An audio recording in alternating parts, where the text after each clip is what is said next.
Konnichiwa, and welcome to the 288th podcast of the NC Rowan Anime Group. My name is Robert Cloud, currently the president of the group. Today I'm going to be filling you in on some news and also do what's been going on in my life and hopefully get all this stuff correct and not make too many blunders.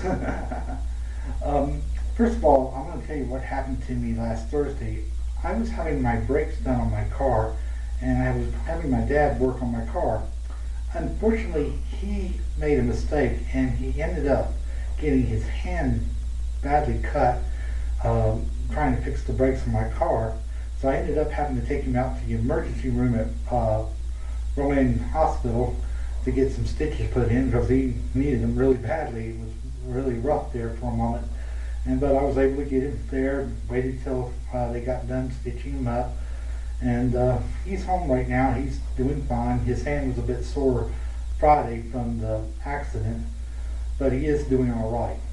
Now, I'm going to tell you some news. Viz Media has announced that in 2012 that they will be releasing Inuyasha: The Final Act on Blu-ray.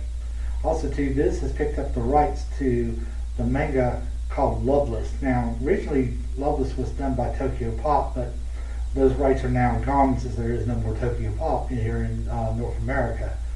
So Viz has picked that up. Also, too, the J-pop group in the S48, which is a sister group of AKB48, will be having their farewell concert on now I'm talking about SDN48 now, let's get this correct. They're having their farewell concert on March 31st, 2012. Okay, now let's do a little bit of review. I recently started picking up this animated series and started watching it again, and I'm going to talk about the Flame of Recca. Now, recommended age for Flame of Recca, I would have to say at least 16 up. This is a very violent and has a lot of controversial subject matter for this anime. I have picked up the first 2 volumes. I'm planning to pick up the rest, and I have seen all the episodes. I watched them online recently, and what I like about the Flame of Recca, that it's a bit of the old school anime, and there's not too much of that running around these days, and I went back to rewatch it and found it interesting. The story, I would have to say, is more like a B story. You know, it's not exactly what you call the top an A story, but I found it interesting enough to, you know, watch all 42 episodes of it. Excuse me. Did I say 46 in the first part? It is my fault. It's 42 episodes. Now, this next series that I'm going to recommend, you can actually check this out at the Rowan Public Library for free. And this is the first 4 episodes of K-On! And this is about, to give you an idea, about a group of young girls that are in a classic rock, I think it's a classic rock band or light rock group. And it goes through their life. Now, Sandals, the J-pop group, does do the ending theme on it. And I thought it was very well done. I really liked it for the first 4 episodes.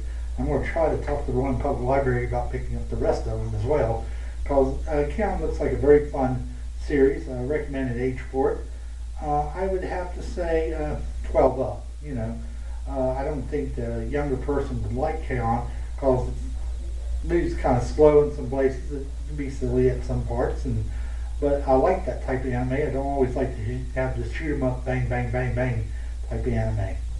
Now, for my next one, this is going to be a little more difficult. I'm going to talk about Cardcaptors. Now, Cardcaptors was played on TV, but there is another name of this, and this is called Cardcaptor Sakura. Now, Cardcaptor Sakura is the uncut version.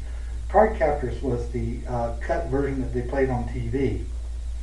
And now, if you've got the cut-up version of Cardcaptors, I would recommend it age for, 8 up. No problem at all. If it's Cardcaptor Sakura, however, I would suggest maybe 14 up on that one if you've got the original uncut version. Okay, our next event that we're going to be hosting will be our crossplay event at the Salisbury Mall on October 30th from 1 to 5. And I hope you can come out and enjoy us for that cosplay contest. November 12th, we are supposed to be meeting up with the USS Bonaventure. Now, that's a Star Trek group at 1 p.m. at Edward McKay's in Winston-Salem. Right now, we're busy still working out our plans for our Christmas party on December 10th, and hopefully we'll have a time real soon. Now, we're also busy working with Ichiban Con. That will be from January 5th to the 8th of 2012.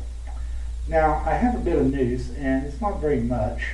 I did talk to somebody recently in the upper staff of Ichiban Con, and they did inform me that the elevators at the Blake Hotel will be working during the time of that convention.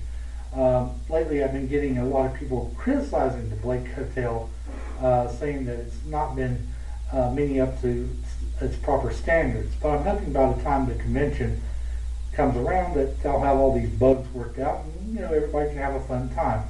I have one request for those who see me at Ichiban Con, and this is a request I've made many times before. If you see me at the convention, join me at my panels that I'll be doing. Also, too, if you see me walking the halls, stop and say hello, Robert. Glad to see you. I'm glad to talk to anybody at Ichiban Con. I've always enjoyed that convention. Also, too, this one's still in kind of it being written in the sands. It hasn't been carved in stone yet.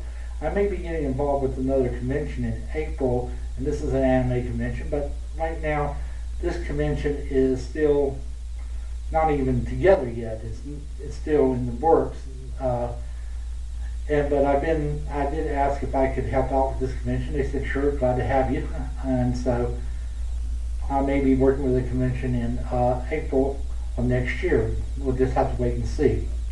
Well, I hope that you enjoyed this podcast right now. Until then, take care and have a good day. Goodbye.